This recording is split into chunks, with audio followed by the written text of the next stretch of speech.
সোনালি দিনের সেই ওমর খালিদ, আজ তোমাদের বড় প্রয়োজন। সোনালি দিনের সেই ওমর খালিদ, আজ তোমাদের বড় প্রয়োজন। তোমাদের অভাবে ধরণীতে আজ চলছে জালিমের নিপীড়ন, আজ তোমাদের বড় প্রয়োজন। সোনালি দিনের সেই ওমর খালিদ, আজ তোমাদের বড় প্রয়োজন, আজ তোমাদের বড় প্রয়োজন। তোমরাই পেরেছিলে খোদার জমিনে দিতে মানুষের নিরাপত্তা, তোমরাই ফিরিয়ে এনেছিলে ধরাতে শ্রেষ্ঠতম মানবতা। চিল্লাকান ঠিক না বেঠিক? তোমরাই পেরেছিলে খোদার জমিনে দিতে মানুষের নিরাপত্তা, তোমরাই ফিরিয়ে এনেছিলে ধরাতে শ্রেষ্ঠতম মানবতা। আজ তোমাদের অভাবে মাজলুম জনতা তিলে তিলে সহে জ্বালাতন, আজ তোমাদের বড় প্রয়োজন। সোনালি দিনের সেই ওমর খালিদ, আজ তোমাদের বড় প্রয়োজন। তোমরাই হয়েছিলে সোনার মানুষ, পেয়েছো পরশ পাথরের, খোদার রাহে বিলিয়ে দিয়ে প্রাণ গেয়েছো জয়গান জীবনে। চিল্লাপান ঠিক না বেঠিক? তোমরাই হয়েছিলে সোনার মানুষ, পেয়েছো পরশ পাথরের, খোদার রাহে বিলিয়ে দিয়ে প্রাণ গেয়েছো জয়গান জীবনের। আজ তোমাদের অভাবে মাজলুম জনতা তিলে তিলে সহে জ্বালাতন, আজ তোমাদের বড় প্রয়োজন। সোনালি দিনের সেই ওমর খালিদ, আজ তোমাদের বড় প্রয়োজন। সোনালি দিনের সেই ওমর খালিদ, আজ তোমাদের বড় প্রয়োজন, আজ তোমাদের বড় প্রয়োজন। মারহাবা হবে না নাকি বাড়ি যে বলবেন? খুব শীত পড়তেছে, একেবারে জমে গিয়েছেন, একটুখানি পরে হয়তো বা শরীর ঘামতেও পারে। বাংলাদেশের দক্ষিণ অঞ্চলের জেলা ঐতিহ্যবাহী খুলনার রূপসা উপজেলার অন্তর্গত, রূপসা তো ইলাইপুর উত্তরপাড়া বাইতুল মামের জামে মসজিদ, বাইতুল মামুর জামে মসজিদ ও এলাকাবাসীর উদ্যোগে মসজিদ চত্বরে আয়োজিত মহাবিশ্বের মহাবিশ্বয় ঐতিহাসিক তফসিরুল কোরআন মাহফিল, একদিন ব্যাপী তফসিরুল কোরআন মাহফিলের সমাপনী অধিবেশনের সম্মানিত সভাপতি হাজিউল হারমাইন বিশিষ্ট আলেমে দ্বীন জনাব হযরত মাওলানা আইয়ুব আলী গাজী সাহেব খতিব অত্র জামে মসজিদ, আতালাল্লাহু উমরাহু ওয়া বারাকাল্লাহু ফি হায়াতি। সকলে বলেন আমিন। সম্মানিত সভাপতি সাহেব কথা বলছিলেন, আসলে জুম্মার দিন কথা বলেন, এর থেকে তো মনে হয় বেশি লোক হয় নাকি? তো চমৎকার কথা বলছিলেন, আমিও পাশে বসে শুনে হয়তোবা নিজে কিছু শিখছিলাম, ধন্য হচ্ছিলাম। মুরব্বীরা আমাদের জন্য বরকত নিয়ে এসেছেন এবং তাদের থেকে আমাদের অনেক কিছু দেখার, বোঝার এবং শোনার, শেখার আছে। এই জন্য ব্যক্তিগতভাবে সভাপতি মহোদয় যদি আলেম হয়, তাহলে যারা আলোচক তাদের আলোচনা আরও বেশি সুন্দর হয়, আয়োজন প্রাণবন্ত হয়। কিন্তু বিগত সময়ে ফ্যাসিজম যারা চালু করেছিল, সেই সময় যখন আমরা কথা বলেছি, আমরা ছোট্ট হরিণ শাবকের মতো বসে থাকতাম, আর আশেপাশে জালিম সামনে পিছনে একেবারে ভরপুর হয়ে থাকতো। সভাপতিরা না দিলেও ক্ষমতার জোরে দিতেই হবে, টিল্লাবার ঠিক না বেঠিক? আল্লাহ পাক আমাদেরকে এরকম জগদ্দল পাথর থেকে আল্লাহ পাক হেফাজত করেছেন। সকলে বলেন আমিন। কিরাত পরিবেশন করেছেন হাফেজ মাওলানা কারি রবিউল ইসলাম সাহেব মুহতামিম খালিদ বিন ওয়ালিদ রাদিয়াল্লাহু আনহু হাফেজে মাদ্রাসা রূপসা খুলনা। স্টেজ পরিচালনা আছেন বিশিষ্ট আলেম দ্বীন হাফেজ মাওলানা মঞ্জুরুল ইসলাম সাহেব খতিব মোমিনবাগ জামে মসজিদ ইলাইপুর। আজকের মাহফিলের প্রধান মেহমানের আসন অলঙ্কৃত করবেন বাংলাদেশের লক্ষ লক্ষ যুবক এবং তরুণের আইডল বিশিষ্ট আলেমে দ্বীন আমাদের একান্ত প্রিয় বন্ধুবর হযরতুল আল্লাম মাওলানা ওহিদুজ্জামান সেলিম, ইসলামী আলোচক, যমুনা ও মোহনা টিভি। ভাইয়ের সাথে সফর সাথী হিসেবে এসেছেন আমার আরেকজন ভাই ঝিনাইদহ জেলার কৃতি সন্তান মাওলানা আব্দুল হাই সিদ্দিকী হাফিজাহুল্লাহ।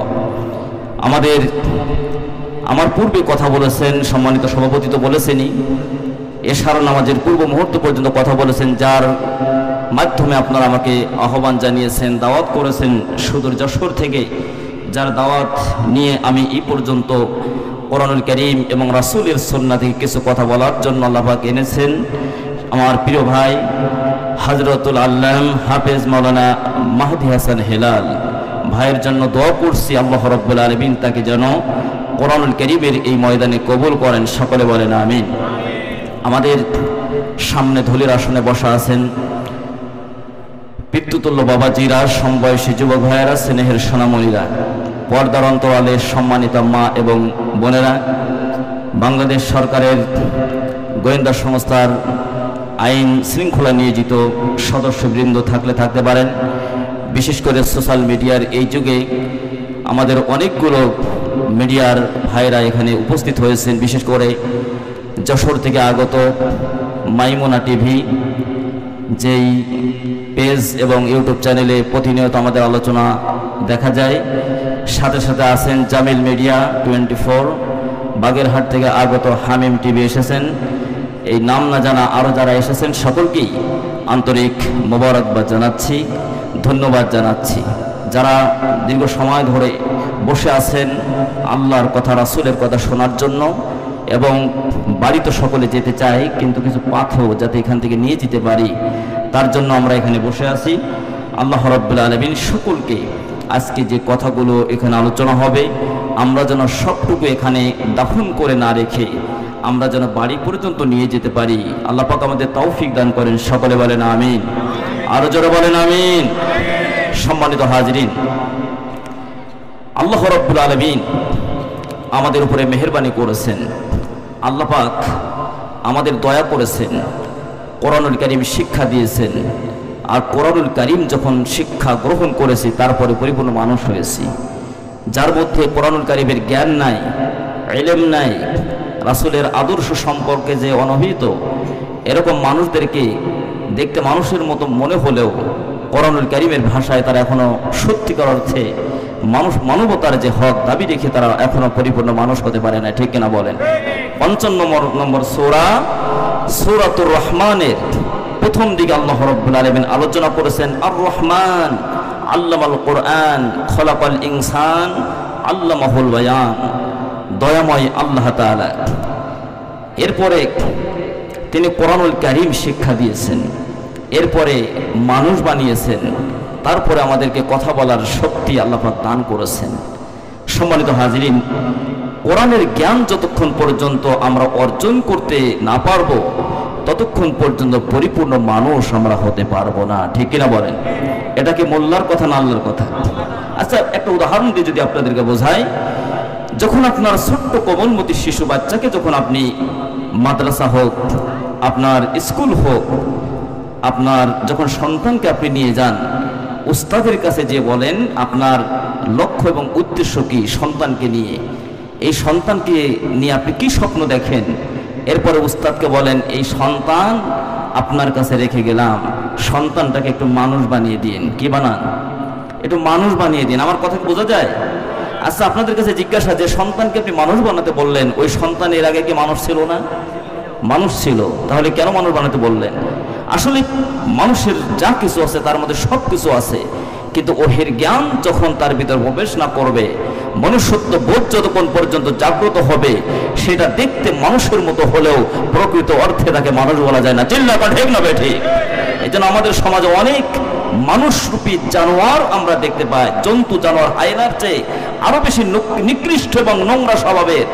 এরা বনের পশুকে, এদের মনুষ্যত্ববোধ না থাকার কারণে বনের পশুকেও তারা হার মানিয়ে ফেলে, যে আসলে এই মানুষগুলো মানুষের মতো সব আছে কিন্তু মনুষ্যত্ববোধ নাই।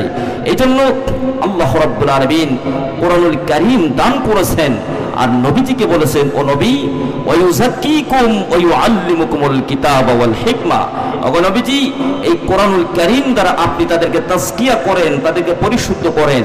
আল্লাহ পাক একটি কিতাব দান করলেন, আর এই কিতাব ওই সমাজের মানুষ অনুধাবন করতে পারে নাই, বুঝতে পারে নাই, অনেকে পড়তে পারে নাই। এই জন্য পড়িয়ে দেওয়ার জন্য একজন শিক্ষকের প্রয়োজন ছিল। আল্লাহ রাব্বুল আলামিন তার হাবিবকে এই পৃথিবীতে শিক্ষক হিসেবে আল্লাহ পাক তাকে দান করলেন। জোরে বলেন সুবহানাল্লাহ। আল্লাহ রাসূল নিজেই বলছেন, ইন্নামা বুইস্তু মুআল্লিমান, এই পৃথিবীতে আমি শিক্ষক হিসেবে আমি আগমন করেছি। আরো জোরে বলেন সুবহানাল্লাহ। সম্মানিত হাজিরিন, সেই কোরআনুল কারীমের সংস্পর্শে এসে যদি আমরা এখান থেকে আমরা আমাদের চলার পথের পাথর যদি আমরা সংগ্রহ করতে না পারি, তাহলে ক্ষতিগ্রস্ত হয়ে যাব আমরা। দিন শেষে কিন্তু আমরাই বিপদে পড়ে যাব। আজকে আপনারা কোরআন শুনতে এসেছেন, ঠিক কিনা বলেন? আমরা বলতে এসেছি, এই যে দূর দূরান্ত থেকে আসা এবং শোনা, এটা যদি সার্থক তখনই হবে যখন আমরা এটাকে মানার জন্য সিদ্ধান্ত গ্রহণ করব। আসলে মূলত তাফসিরুল কোরআন মাহফিল, এই তাফসিরুল কোরআন মাহফিলে তাফসির করার মতো যোগ্যতা আমাদের নাই। মূলত তাফসির করার শিক্ষা একজন আমাদেরকে দিয়েছেন, বলেন তো তিনি কে? আল্লাহ রাব্বুল আলামিন সূরাতুল ফুরকানের 33 নম্বর আয়াতে রাব্বুল আলামিন বলেন, ওয়ালা ইয়াতুনাকা বিমাসালিন ইল্লা জিনাকা বিল হাক্কি ওয়া আহসানা তাফসীরা। জোরে জোরে বলেন আল্লাহু আকবার। আরো জোরে বলেন আল্লাহু আকবার। পিছনের ভাইরা কষ্ট হচ্ছে আপনাদের? শোনা যাচ্ছে তো কথা?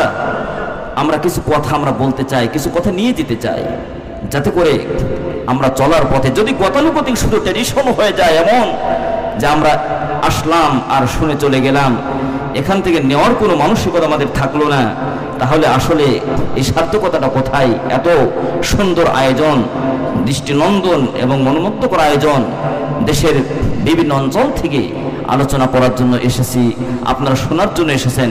এই জন্য আমাদের মানার মানসিকতা নিয়ে আমাদের বসতে হবে। আমরা যতটুকু কথা শুনবো ততটুকু যেন আমরা মানতে পারি। আল্লাহ রাব্বুল আলামিন আমাদের সকলকে সেই তৌফিক দান করেন, সকলে বলেন আমিন। সম্মানিত ভাই বন্ধুগণ, কোরআনুল কারীমের সাথে বন্ধুত্বপূর্ণ আচরণ করতে হবে। কোরআনের সাথে শত্রুতা করে আপনার ইহকাল এবং পরকাল যদি আপনি নষ্ট করেন, কাল কিয়ামতের কঠিন ময়দানে যদি আপনার বিরুদ্ধে মামলা হয়ে যায়। আজ কোরআনুল কারীমের বিধিবিধানগুলো আপনার ব্যক্তিগত জীবন, পারিবারিক জীবন, সামাজিক জীবন, রাষ্ট্রীয় জীবন, আন্তর্জাতিক জীবন পর্যন্ত আল্লাহ রাব্বুল আলামিন আপনাকে দায়িত্ব দিয়েছিলেন, আল্লাহ পাক ডিরেকশন দিয়েছিলেন, নির্দেশনা দিয়েছিলেন। আপনি সেটাকে অগ্রাহ্য করলেন, আপনি সেটাকে মানার ব্যাপারে সিদ্ধান্ত গ্রহণ করলেন না। কোরআনুল কারীম পড়ারও চেষ্টা করলেন না, বোঝারও চেষ্টা করলেন না।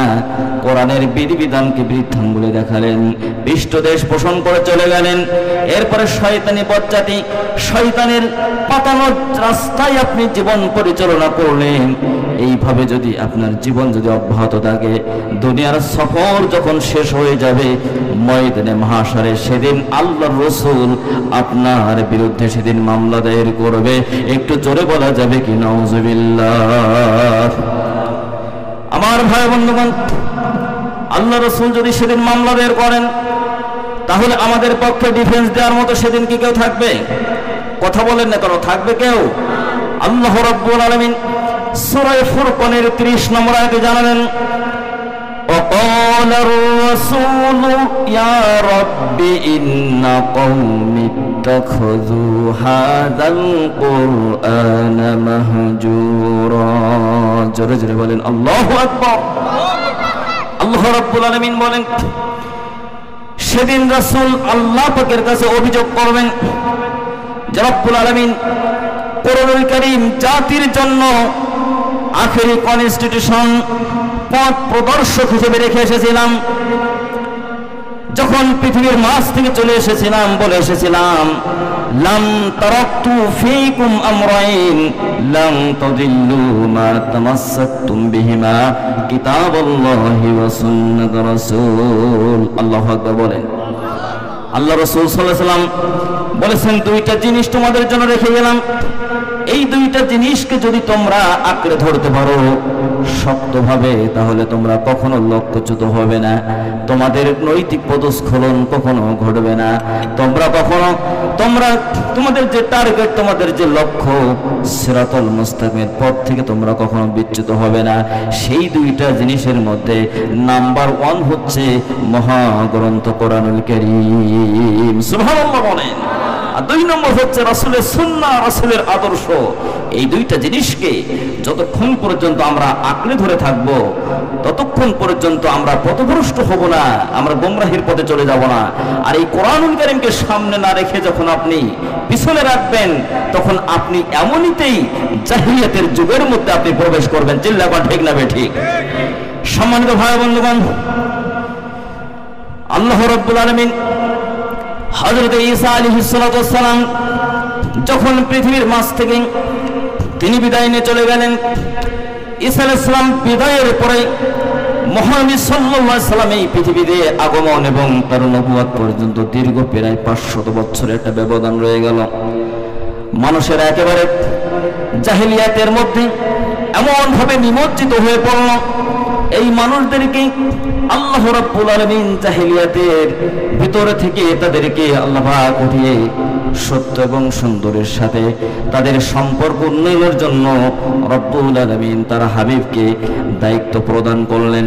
কথাকে শুনছেন আমার ভাই বন্ধুগণ?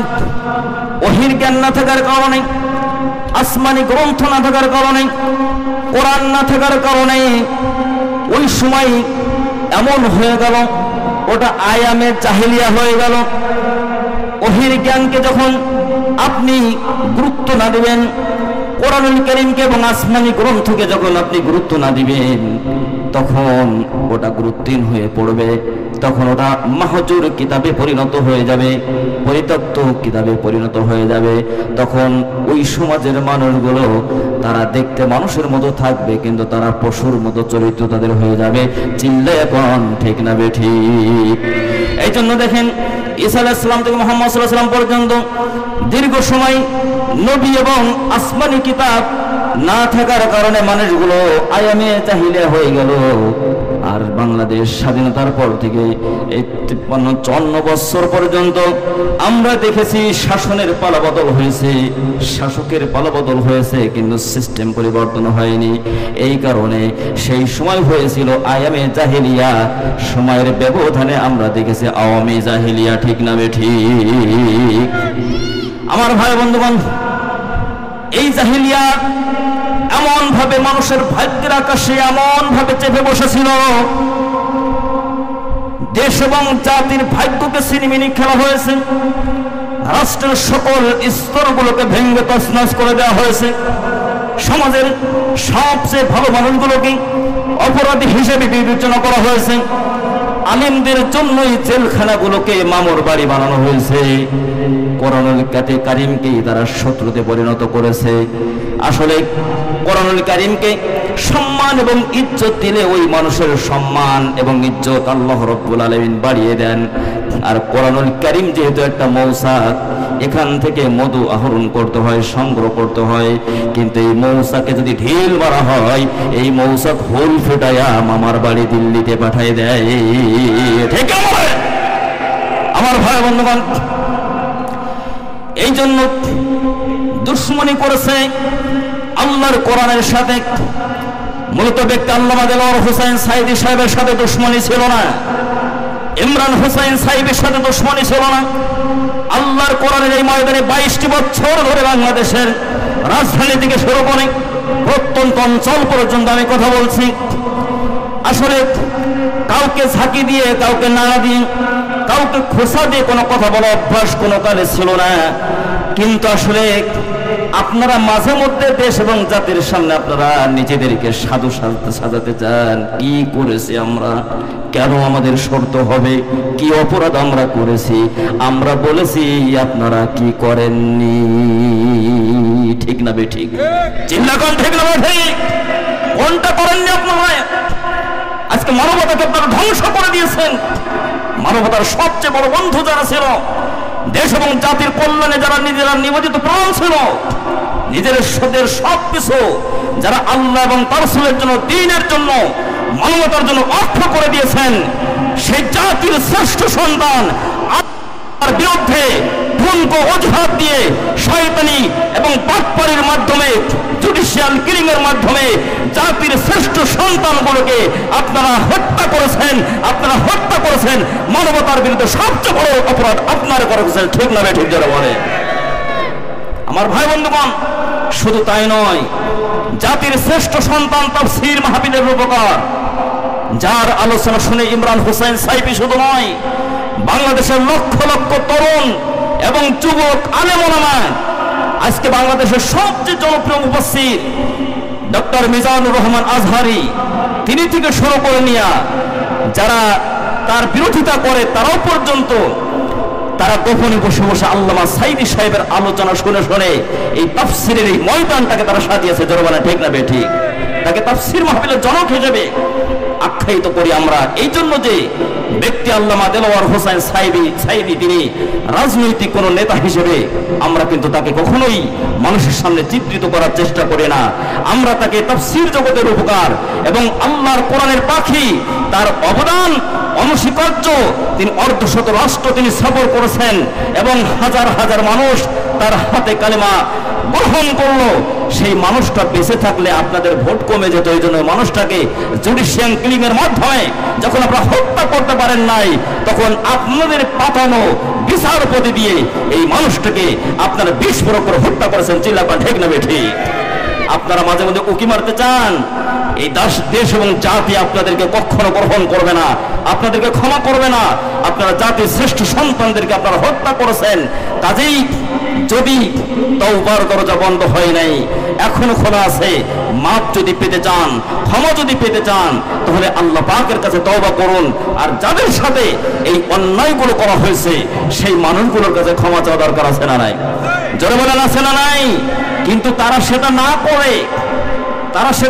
করে তারা মাঝে মধ্যে এখনো হুমকি দিয়ে যাচ্ছেন, টুস করে ঢুকে পড়তে চাচ্ছেন, আয়না ঘরে নাকি ওনারাও ঢুকতে চাচ্ছেন। চিল্লাপান ঠিক না ঠিক? কাজেই আপনারা আসার জন্য চিন্তা করছেন, দেশ এবং জাতি আপনাদেরকে বরণ ওইভাবে করবে না। যদি জোর করে ঢুকতে চান, আপনাদের জন্য জুতার মালা অপেক্ষা করছে। আপনাদেরকে দেশ এবং জাতি ক্ষমা করবে না। আপনারা যা কিছু করেছেন একেবারে পাই টু পাই হিসাব দিয়ে এবং জাতির কাছে মুসলিকা দিয়ে তারপরে যদি সুস্থ এবং স্বাভাবিক রাজনৈতিক অঙ্গনে আসতে চান, তাহলে আপনাদেরকে এই বিষয়গুলোকে আপনাদের অবশ্যই পরিশুদ্ধ হতে হবে এবং আপনাদেরকে ক্ষমা প্রার্থনা করার মধ্য দিয়ে জাতির কাছে অদাবদ্ধ হতে হবে যে আসলে যা কিছু করেছি আল্লাহ যদি ক্ষমা করতে পারেন আপনারা ক্ষমা করে দেন।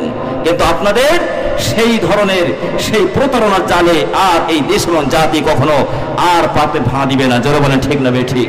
আরো জোরে বলেন ঠিক না ঠিক?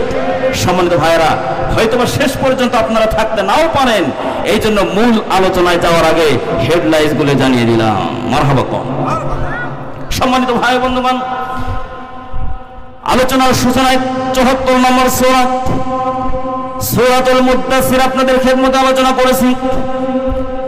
আলোচনার সূচনায় ৭৪ নম্বর সূরা সূরাতুল মুদ্দাসসিরের ৪০ থেকে ৪৭ নম্বর পর্যন্ত আয়াতে কারিমা আল্লাহ রাব্বুল আলামিন কি বলেছেন জানানোর জন্য, মেসেজ এবং বার্তাগুলো জানানোর জন্য সিদ্ধান্ত গ্রহণ করেছিলাম। আমার মাহাদি হাসান হেলাল ভাই তিনি যে আলোচনা করেছেন, চমৎকার আলোচনা করছিলেন, শুনলাম। আর সেই আলোচনার সাথে মিল রেখে মনে করলাম এখান থেকে কিছু কথা আমরা বলে যাব। এখন মূল আলোচনায় প্রবেশ করব। আপনাদের কাছে জানতে চাই, শয়তান ময়দানে রাখবেন শয়তান নাকি এখান থেকে বের করে দিবেন? রাখবেন শয়তান? শয়তান কি বন্ধু না দুশ্মন? শয়তানকে আমাদের বন্ধু না দুশমন? একথা মোল্লার না আল্লাহ? আল্লাহ রাব্বুল আলামিন বলেন, ইয়া আইয়ুহাল্লাযীনা আমানু দুখুলু ফিস-সিলমি কাফা ওয়া লা তাত্তাবি'উ খুতুওয়াতিশ-শাইতান ইন্নাহু লাকুম আদুউম মুবিন। আল্লাহু আকবার। আরো জোরে বলেন আল্লাহু আকবার। এটা জিকির করেন লা ইলাহা, জোরে জোরে লা ইলাহা। পিছনে যারা পড়ছেন না, জবানের সমস্যা নাকি আপনাদের? এটা সকলে পড়েন লা ইলাহা। আল কোরআনের মুক্ত ঠিকানা,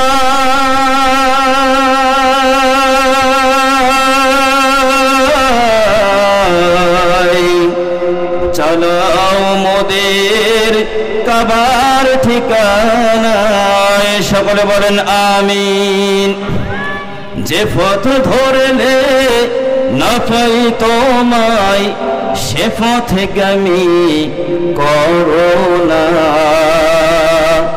ইনিল হুকমু ইল্লা লিল্লাহ, লা ইলাহা ইল্লাল্লাহ। জোরে লা ইলাহা, আরো জোরে লা ইলাহা।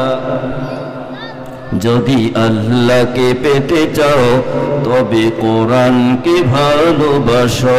আমরা আল্লাহকে পেতে চাই কি চাই না? কোরআনকে ভালোবাসবেন তো? কোরআনের অনুসরণ অনুকরণ করা দরকার আছে না নাই? যদি আল্লাহকে পেতে চাও তবে কোরআনকে ভালোবাসো।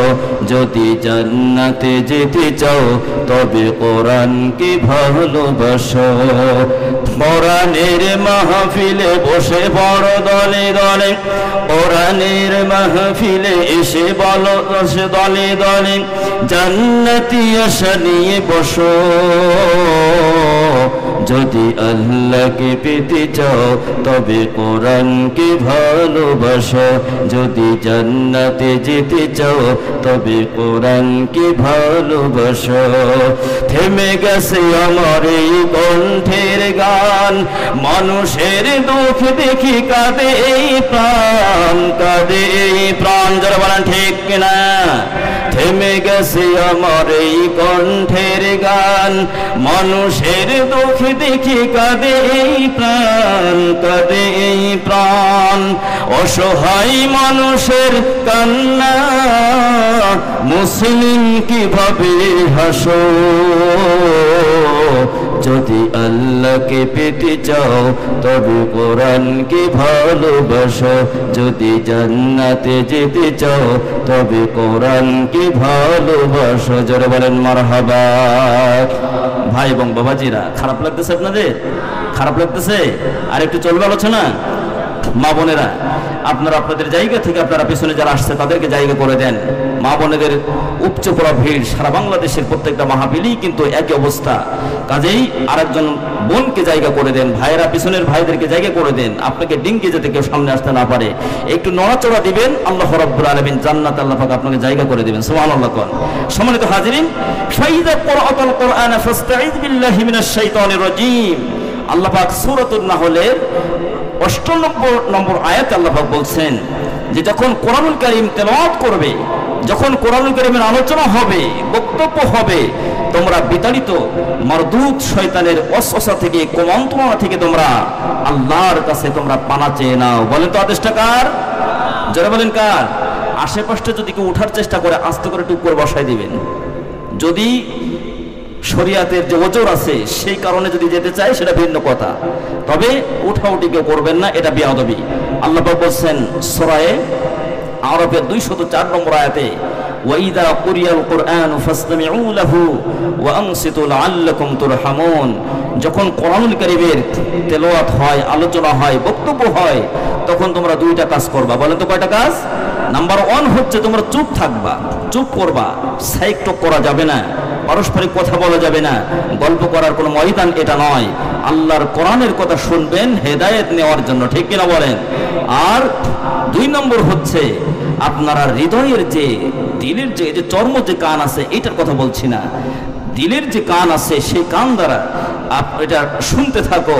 আশা করা যায় লাআল্লাকুম তুরহামুন, তোমরা আল্লাহ পাকের যে রহমত, দয়া, দাক্ষিণ্য যাদেরকে আল্লাহ পাক দিয়েছেন সেই দয়াপ্রাপ্ত বান্দা বান্দীদের আল্লাহ পাক বলছেন দলভুক্ত হয়ে যেতে পারো। সুবহানাল্লাহ।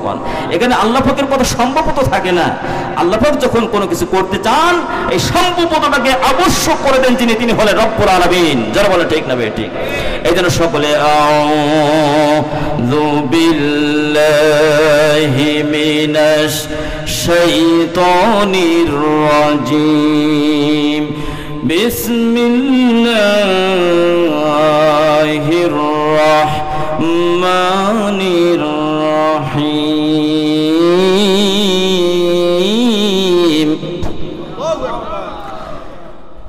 ফি জান্নাতি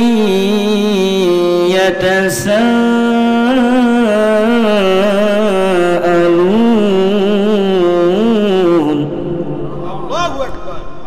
আনিল মুজরিমিনা মা সালাকাকুম ফি সাকার ক্বালু লাম নাকু মিনাল মুসাল্লিন ওয়ালাম নাকু নুতঈমুল মিসকিন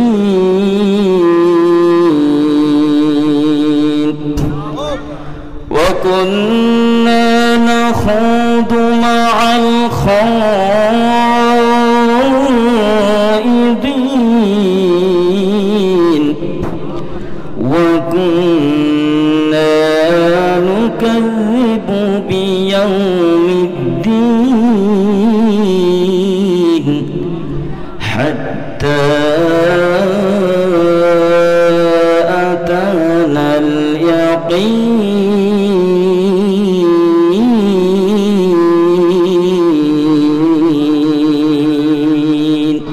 সাদাকতা ইয়া রাব্বাল আলামিন।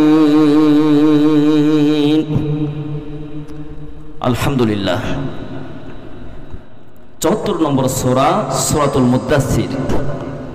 এখান সূরার ৪০ থেকে ৪৭ নম্বর পর্যন্ত আয়াতে কারিমা আপনাদের খেদমতে তেলাওয়াত করেছি এবং নবী মুকাররম সাইয়্যিদুনা নবিয়ুনা মুহাম্মদুর রাসূলুল্লাহ সাল্লাল্লাহু আলাইহি সাল্লামের মুখ নিঃসৃত অসংখ্য অগণিত হাদিসের মধ্য থেকে এক টুকরা হাদিসে নববী পাঠ করেছি।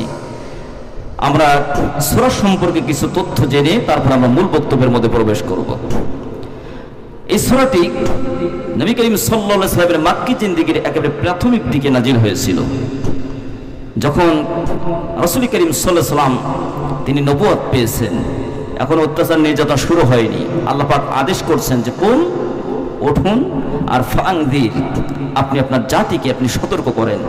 আসলে নবীজি এসেছেন সতর্ক করার জন্য। যেভাবে তিনি ছিলেন মুবাশশির, সুসংবাদদাতা, তেমন ছিলেন তিনি নাযির, ভীতি প্রদর্শনকারী। ঠিক কিনা বলে? এমন একটি সময় নাজিল হয়েছে নবুয়তের একেবারে প্রাথমিক দিকে। সূরাটিতে ৫৭টি আয়াত আছে এবং ২টি রুকু আছে।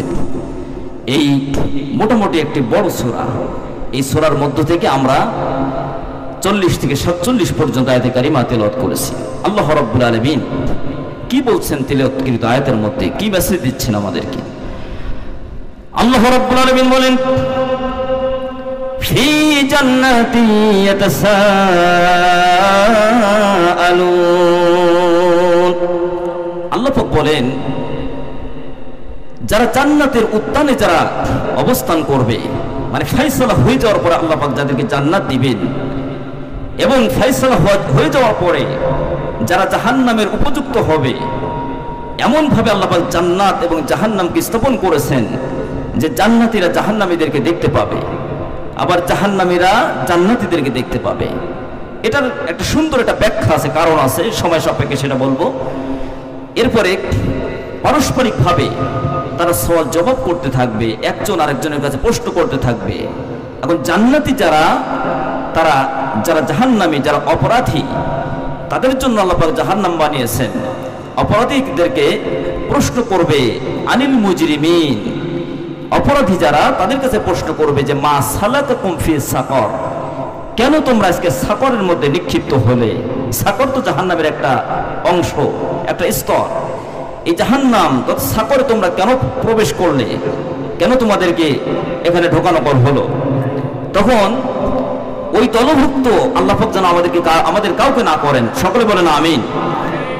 তারা 4টি বদ অভ্যাস বা বদ গুণের কথা সেখানে বলবে, যে আসলে এই গুণগুলো আমাদের মধ্যে না থাকার কারণে আমরা আল্লাহ পাকের সামনে আজকে অপরাধী হিসেবে সাব্যস্ত হয়েছি, বিবেচিত হয়েছি। এই কারণে আজকে আমাদেরকে জাহান্নামে প্রবেশ করানো হয়েছে। যদি সেদিন আমরাও যদি তাদের তালিকাভুক্ত হয়ে যাই, তাহলে সর্বনাশের কিন্তু আর শেষ থাকবে না, ঠিক কিনা বলেন? এই জন্য কোরআনুল কারীম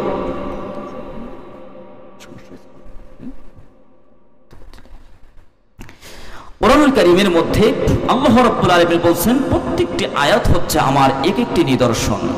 প্রত্যেকটি আয়াতের মধ্যে আমি আল্লাহ পাকের এক একটি নতুন তত্ত্ব আমি তার মধ্যে ঢুকিয়ে দিয়েছি, এবং প্রত্যেকটাই হচ্ছে তোমাদের জন্য স্পষ্ট শিক্ষা। যারা এটার উপর আত্মসমর্পণ করবে, যারা মেনে নেওয়ার সিদ্ধান্ত গ্রহণ করবে, আল্লাহ পাক বলছেন এই কোরআনুল কারীম তাদের জন্য যেমন হুদা হবে, পথ প্রদর্শক হবে, তেমনি ভাবে কোরআনুল কারীম তাদের জন্য রহমত হবে, ঠিক কিনা বলেন? আল্লাহ রাব্বুল আলামিন সূরা নাহলের মধ্যে চমৎকার করে বললেন, ওয়া নাযালনা আলাইকাল কিতাবা তিবয়ানান লিকুল্লি শাই ওয়া হুদাও ওয়া রাহমাতাও ওয়া বুশরা লিল মুসলিমিন। আল্লাহু আকবার বলেন। আল্লাহ বলেন, নবী সকল বিষয় সম্বলিত ব্যাখ্যা সহকারে আমি একটি কিতাব, একটি গ্রন্থ আপনার উপরে অবতীর্ণ করেছি। ওগো নবীজি, এই কোরআনুল কারীম তাদের জন্য হুদা, এই কোরআনুল কারীম তাদের জন্য হচ্ছে রহমত। যারা কোরআনুল কারীমকে মেনে নেওয়ার জন্য সিদ্ধান্ত গ্রহণ করেছে, যারা আত্মসমর্পণ করেছে, কোরআনুল কারীম হচ্ছে তাদের জন্য হুদা, কোরআনুল কারীম তাদের জন্য হচ্ছে রহমত। যারা বলেন সুবহানাল্লাহ। কোরআনুল কারীম কিন্তু অনেকে শুনবে, কিন্তু সকলে কিন্তু হেদায়েতের মালা গলায় পরিধান করে যে আল্লাহকে রাজি খুশি করে জান্নাতে প্রবেশ করবে, এই যোগ্যতা কিন্তু সকলে অর্জন করবে না। আল্লাহ রাব্বুল আলামিনের কাছে যদি প্রশ্ন করেন রব্বুল আলামিন কারা হেদায়েতের মালা গলায় পড়তে পারবে, আল্লাহ রাব্বুল আলামিন সূরা বাকারার প্রথমেই জানিয়ে দিলেন হুদাল লিল মুত্তাকিন। যারা নাকি পরহেজগার, যারা মুত্তাকি, যারা তাকওয়ার নীতি অবলম্বন করেছে, এই কোরআনুল কারীম হচ্ছে তাদের জন্য হুদা, তাদের জন্য পথ প্রদর্শক। যারা বলেন সুবহানাল্লাহ। এখন আপনি যদি হেদায়েতের মুহতাজ না হন, কোরআনের সংস্পর্শে যদি আপনি সেই মানসিকতা লালন করে যদি না আসেন, তাহলে নবীজির মুখ নিঃসৃত বাণী, নবীজির মুখ থেকে কথা শুনেছেন, যেমন আবু জেহেলও শুনেছে, অপরদিকে আবু বকর রাদিয়াল্লাহু তাআলা আনহু তিনিও নবীজির মুখ থেকে কথা শুনেছেন, ঠিক কিনা বলেন? সম্মানিত ভাইরা, সম্প্রতি কয়েক মাস আগে বাইতুল্লাহ থেকে আমি ঘুরে আসলাম, এবং আমার শরীরে যে পোশাকটি দেখছেন একেবারে হারাম শরীফের নিকট থেকে এটা আনা। এবং এই বছরের মাহফিলে যেহেতু এই প্রথমে এই কয়েকটা মাহফিলে মূলত এটা পরিধান করা হচ্ছে, তো আসলে কোরআনুল কারীমের আলোচনা যখন বিগত সময় করেছি হারাম শরীফের আশেপাশে যাওয়ার আগে, তখন কিন্তু মনে হতো কোরআন এবং হাদিস ইসলামী সাহিত্য থেকে কথা বলতাম, কিন্তু যখন সেখানে আল্লাহ পাক নিলেন এবং বিশেষ জায়গাগুলি, একেবারে আপনার মক্কার বিশেষ বিশেষ জায়গাগুলি যখন আল্লাহ পাক একেবারে এই দুই নয়নে চর্মচোখে আল্লাহ পাক দেখালেন, সবকিছুই দেখলাম। আমার কাছে মনে হলো এতদিন পর্যন্ত আমরা এই কোরআনুল কারীম থেকে, হাদিস থেকে আমরা কথা বলেছি, এরপর থেকে যে আলোচনাগুলো হবে সেগুলো এই যে কাগজের যে কিতাব, এই কাগজের কিতাব থেকে তো অবশ্যই হবে, তবে সেখান থেকে ঘুরে আসার পরে আমার কাছে মনে হয়েছে এখন থেকে জীবনটা কিতাবের আলোচনা শুরু হয়েছে। যারা বলেন সুবহানাল্লাহ।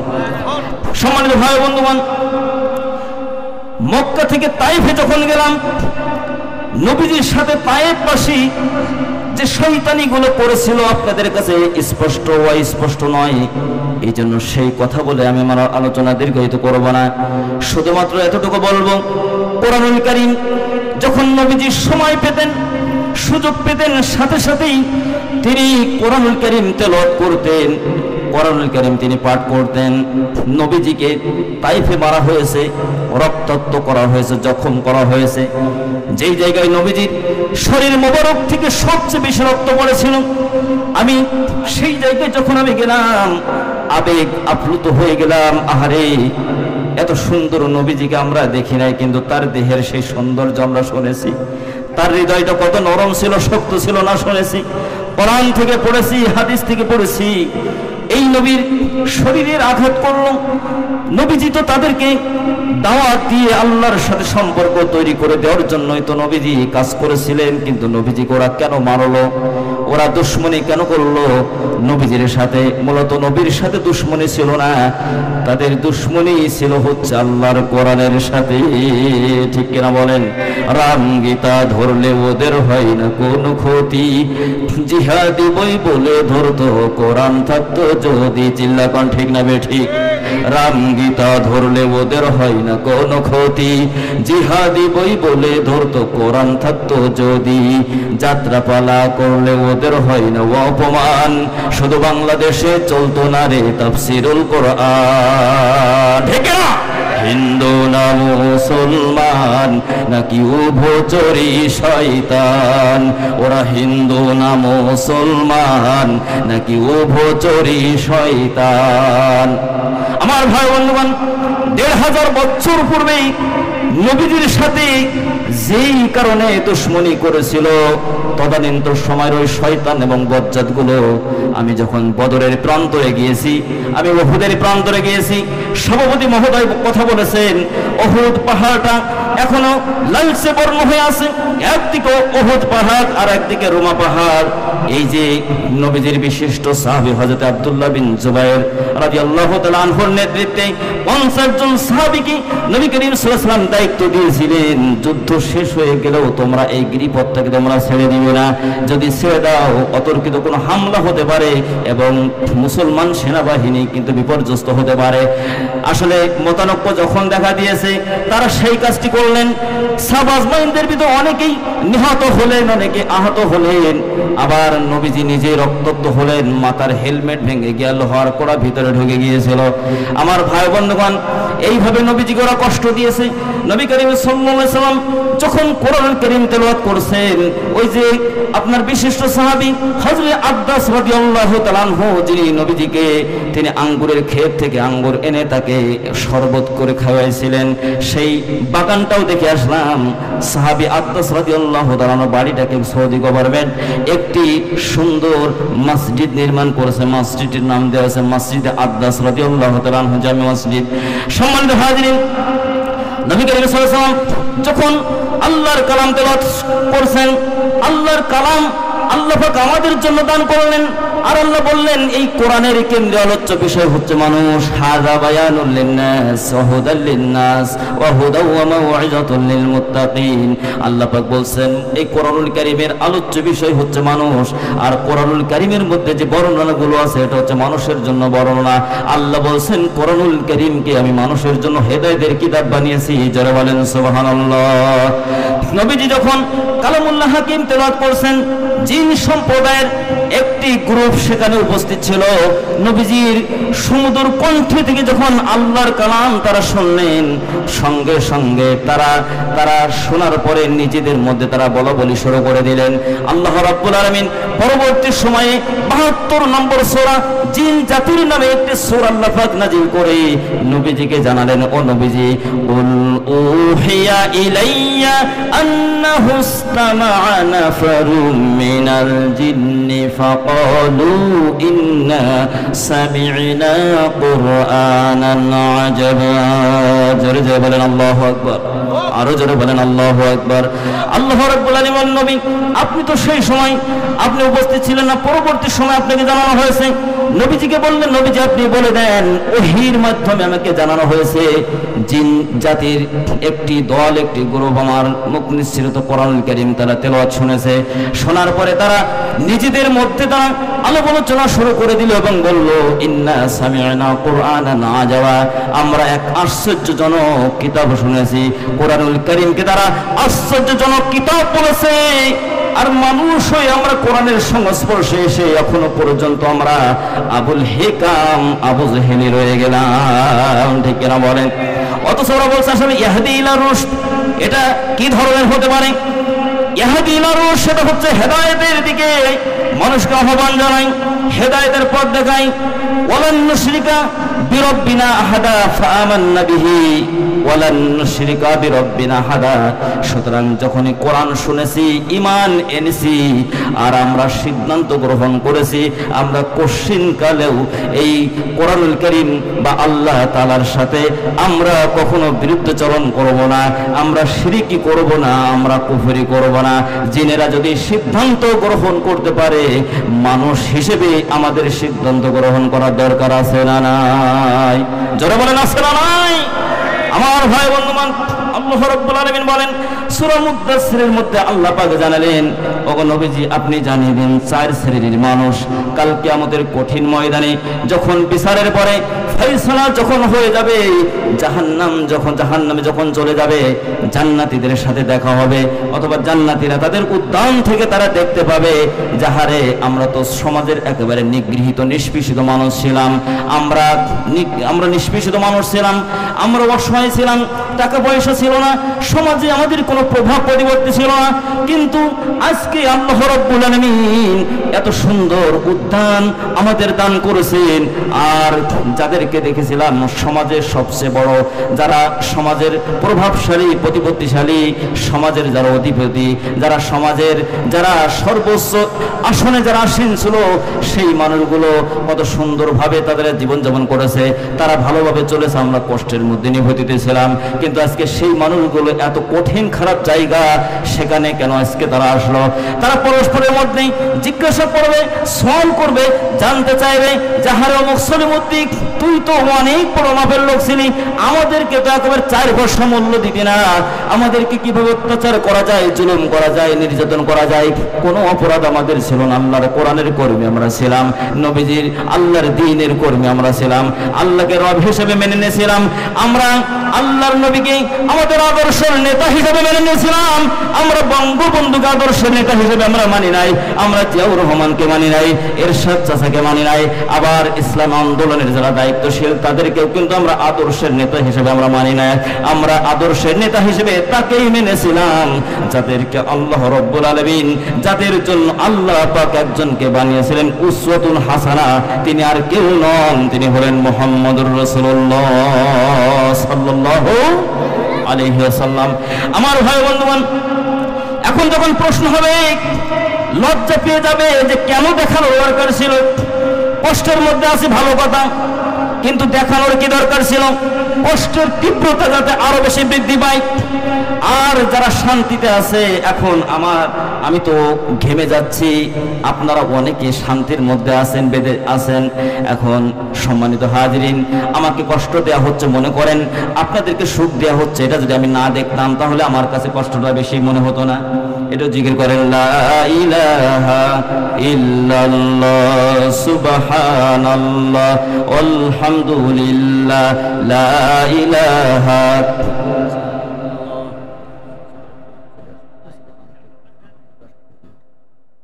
সুবহানাল্লাহ আলহামদুলিল্লাহ লা ইলাহা ইল্লাল্লাহু মুহাম্মাদুর রাসূলুল্লাহ সাল্লাল্লাহু আলাইহি ওয়াসাল্লাম। সম্মানিত ভাই বন্ধুগণ, এখন যখন প্রশ্ন করবে জান্নাতীরা জাহান্নামীদেরকে প্রশ্ন করবে যে কেন আসলি এই জায়গায়, কেন আসলি, কারণ কি? তোরা তো দুনিয়ায় ভালো ছিলি, এখন কেন মন্দ জায়গায় গেলি? দুনিয়ায় যারা সম্মানিত ছিল আজকে কি তারা সম্মানিত হতে পারতো না? জোরে বলেন, পারতো কিনা?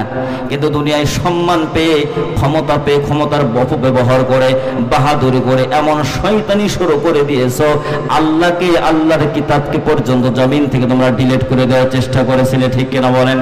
আজকে কেন তোমরা তো ভালো ছিলে, মানুষ তো তোমাদেরকে গ্রহণ করুক আর না করুক, তোমরা তো ছিলে, কিন্তু কেন এমন কঠিন করুণ পরিণতি তোমাদের হলো। আমরা তো এত কঠিন করুণ পরিণতি লক্ষণ শ্রেণীর পরে প্রায় 850 বছর তো এগুলো আমরা ইতিহাস থেকে আমরা জানি নাই, এমন করুণ পরিণতি কেন তোমাদের হবে? তোমরা তো সহজে তোমরা কিছু করো নাই, জুতা পিটা করার আগেও তোমরা বিদায় নেওয়ার চেষ্টা করো নাই। দুনিয়ায় সম্মানিত মানুষ, সম্মানের জায়গায় থাকার কথা ছিল, তো অসম্মানিত কেন তোমরা হয়ে গেলে? সম্মানিত হাজিরিন, তখন যে বদ যে কাজগুলো এবং যে কাজগুলো করলে জান্নাতে যাওয়া যাবে, যে গুণ কোয়ালিটি অর্জন করলে জান্নাতে যাওয়া যাবে, সেই গুণ কোয়ালিটি গুলো তাদের মধ্যে ছিল না। আবার জাহান্নামে যাওয়ার জন্য যা যা করা দরকার তার চেয়ে এরা বেশি করতো, ঠিক কিনা বলেন? তখন তারা বলবে আমরা 4টি কাজ আমরা করি নাই, এই কারণে আজকে আল্লাহ রাব্বুল আলামিন আমাদেরকে জাহান্নামে দিলেন। তার মধ্যে নাম্বার হচ্ছে ক্বালু লাম নাকু মিনাল মুসাল্লিন ওয়া লাম নাকু নুতঈমুল মিসকিন। আল্লাহু আকবার বলেন। এক নম্বর হচ্ছে যে আমাদেরকে আহ্বান করা হতো নামাজের দিকে। ইসলামের সবচেয়ে বড় যে আমল, যে ইবাদত, সেই ইবাদতের ব্যাপারে আমাদেরকে আহ্বান জানানো হতো। আমরা ইবাদতের কথা শুনেছি, কিন্তু আমরা সালাত আদায়কারীদের অন্তর্ভুক্ত ছিলাম না, আমরা সালাত আদায় করি নাই।